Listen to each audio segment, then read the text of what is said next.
BJP. ദേശീയ അധ്യക്ഷനും കേന്ദ്ര ആരോഗ്യമന്ത്രിയുമായ ജെ.പി. നഡ്ഡ അല്പസമയത്തിനകം തലസ്ഥാനത്ത് ബി.ജെ.പിയുടെ വിശാല നേതൃയോഗം ഉദ്ഘാടനം ചെയ്യും. 3500ഓളം പ്രവർത്തകർ വിശാല നേതൃയോഗത്തിന്റെ ഭാഗമാകും. ഇതോടെ തദ്ദേശ തെരഞ്ഞെടുപ്പ് പ്രവർത്തനങ്ങൾക്കും ഔദ്യോഗിക തുടക്കമാകും. അലക്സ് മുഹമ്മദ് തിരുവനന്തപുരത്ത് നിന്ന് ചേരുന്നു. കൂടുതൽ വിവരങ്ങളുമായി.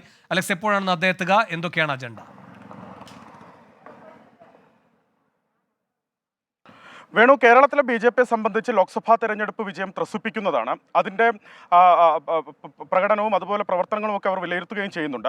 എവിടെയൊക്കെ കടന്നു കയറാം, ഏതൊക്കെ മേഖലയിൽ വോട്ട് വർദ്ധിപ്പിക്കാം, അടുത്ത തദ്ദേശ തെരഞ്ഞെടുപ്പിലും നിയമസഭാ തെരഞ്ഞെടുപ്പിലും എവിടെയൊക്കെ മുന്നേറ്റം ഉണ്ടാക്കാമെന്നാണ് ബി.ജെ.പി പ്രധാനമായി ഈ ഘട്ടത്തിൽ ആലോചിക്കുന്നത്. അവരുടെ തന്നെ ഒരു കണക്കുണ്ട്. 11 നിയമസഭാ മണ്ഡലങ്ങളിൽ ബി.ജെ.പി ഒന്നാമതെത്തി ഈ ലോക്സഭാ തെരഞ്ഞെടുപ്പിൽ. അതുപോലെ 8 നിയമസഭാ മണ്ഡലങ്ങളിൽ രണ്ടാം സ്ഥാനത്തെത്താനും സാധിച്ചിട്ടുണ്ട്. അതിൽ തിരുവനന്തപുരം ലോക്സഭാ മണ്ഡലത്തിലെയും തൃശ്ശൂർ ലോക്സഭാ മണ്ഡലത്തിലെയും അധികം, അതായത് 5 or 6 നിയമസഭാ മണ്ഡലങ്ങൾ കൂടി ഉൾപ്പെടുന്നുണ്ട് എന്നുള്ളതാണ് ഏറ്റവും പ്രധാനം.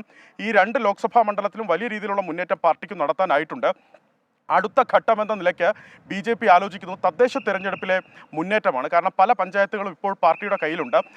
കൂടുതൽ വാർഡ് തലങ്ങളിലേക്കടക്കം ഇറങ്ങി കൂടുതൽ മേഖലകളിലേക്ക് എത്താനും നിലവിൽ വോട്ട് വർധനവുണ്ടായ പ്രദേശങ്ങൾ, പ്രത്യേകിച്ച് CPM-ന്റെ ശക്തി കേന്ദ്രങ്ങളിലാണ് പാർട്ടിക്ക് വോട്ട് വർധനവുണ്ടായെന്നാണ് ബി.ജെ.പി കണക്ക് കൂട്ടുന്നത്. ആ മേഖലയിൽ എങ്ങനെയൊക്കെ കടന്നു കയറാം എന്നുള്ളതാണ് പാർട്ടി ആലോചിക്കുന്നതും.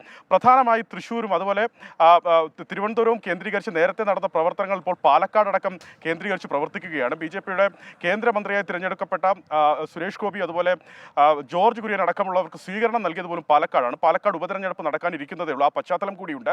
തിരുവനന്തപുരത്തെ സംബന്ധിച്ച് ഇപ്പോൾ ഈ നടക്കുന്ന പരിപാടി സംസ്ഥാനത്തെ മുഴുവൻ നേതാക്കൾ പങ്കെടുക്കുന്ന, ഭാരവാഹികൾ പങ്കെടുക്കുന്ന നേതൃയോഗമാണ്. ഏതാണ്ട് 3500ഓളം പേരെ പ്രതീക്ഷിക്കുന്നുണ്ട്. പഞ്ചായത്ത് തലത്തിലെയും ഏരിയ തലത്തിലെയും മണ്ഡലം തലത്തിലെയും പ്രസിഡന്റുമാരടക്കം ബി.ജെ.പിയുടെ സംസ്ഥാന ഭാരവാഹികളെല്ലാം, അത് കേരളത്തിൻ്റെ അങ്ങോളം ഇങ്ങോളമുള്ള ഭാരവാഹികളെല്ലാം ഈ വിശാല നേതൃയോഗത്തിൽ പങ്കെടുക്കാൻ തിരുവനന്തപുരത്ത് എത്തുന്നു എന്നുള്ളതാണ് ഏറ്റവും പ്രധാനപ്പെട്ട കാര്യം. തിരുവനന്തപുരത്ത് നാലാഞ്ചിറയിൽ ഈ ഗിരിദീപം കൺവെൻഷൻ സെന്ററിലാണ് ഈ പരിപാടി നടക്കുന്നത്. 11:30 മണിയോടുകൂടി ഇതിന്റെ ഉദ്ഘാടനം ബി.ജെ.പിയുടെ ദേശീയ അധ്യക്ഷൻ ജെ.പി. നദ്ദ നിർവഹിക്കുമെന്നാണ് മനസ്സിലാക്കുന്നത്. അദ്ദേഹം എത്തിയിട്ടില്ല. 11:30 മണിയോടുകൂടി അദ്ദേഹം എത്തുമെന്ന് പ്രതീക്ഷിക്കുന്നുണ്ട്. ബാക്കി നേതാക്കൾ, അതായത് സുരേഷ് ഗോപി അടക്കമുള്ളവർ, ജോർജ് കുര്യൻ അടക്കം, വി മുരളീധരൻ അടക്കമുള്ളവർ ഇവിടെ എത്തിച്ചേരും. അതിൽ സുരേഷ് ഗോപിന് എത്താനുണ്ട്. മറ്റുള്ള നേതാക്കൾ എത്തിയിട്ടുണ്ട്. ബാക്കി കേരളത്തിന്റെ അങ്ങോളം ഇങ്ങോളമുള്ള നേതാക്കൾ എത്തിക്കൊണ്ടിരിക്കുന്നു. എന്നാണെങ്കിലും പാർട്ടിയെ സംബന്ധിച്ച് നേരത്തെ സൂചിപ്പിച്ചതുപോലെ പ്രധാനപ്പെട്ട അജണ്ടയും മുന്നോട്ടുള്ളത് തദ്ദേശ തെരഞ്ഞെടുപ്പാണ്. ഈ നേതൃയോഗത്തിൽ ജെ.പി. നദ്ദ ഉദ്ഘാടനം ചെയ്ത് പ്രവർത്തകരെ അഭിസംബോധന ചെയ്ത് സംസാരിക്കുകയും പാർട്ടിയുടെ ഉദ്ദേശ ലക്ഷ്യങ്ങളെക്കുറിച്ച് അവരോട് വിശദീകരിക്കുകയും ചെയ്യും.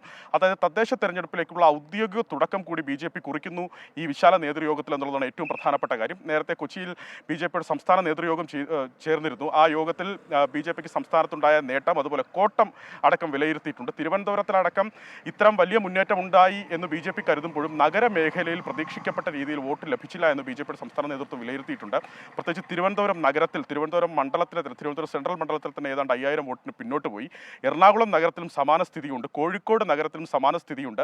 ഈ പ്രതീക്ഷിക്കാത്ത ഇടങ്ങളിൽ മുന്നേറ്റം ഉണ്ടാക്കുമ്പോഴും പ്രതീക്ഷിക്കപ്പെടുന്ന ഇടങ്ങളിൽ പാർട്ടിക്ക് എന്തുകൊണ്ട് വോട്ട് ചോരുന്നു എന്നുള്ളതടക്കം പാർട്ടി പരിശോധിക്കും. പ്രത്യേകിച്ച് തിരുവനന്തപുരത്തെ തീരമേഖലയിലടക്കം ആ ക്രിസ്ത്യൻ ബെൽറ്റിലേക്കടക്കം എങ്ങനെ കടന്നു കയറാം എന്നുള്ളതൊക്കെ ഈ യോഗത്തിൽ ചർച്ചയാകുമെന്നാണ് മനസ്സിലാക്കുന്നത്. എന്താണെങ്കിലും രാവിലെ 11:30 മണിക്ക് ഈ യോഗം ആരംഭിച്ച 6-6:30 മണി വരെ ഇത് നീണ്ടു നിൽക്കുമെന്നാണ് മനസ്സിലാക്കുന്നത്. അല്പസമയത്തിനകത്ത് ബി.ജെ.പിയുടെ ദേശീയ അധ്യക്ഷൻ ഇവിടെ എത്തിച്ചേരും. വേണു. ശരി, അലക്സ് മുഹമ്മദാണ് തിരുവനന്തപുരത്ത് നിന്ന് വിവരങ്ങൾ നൽകി.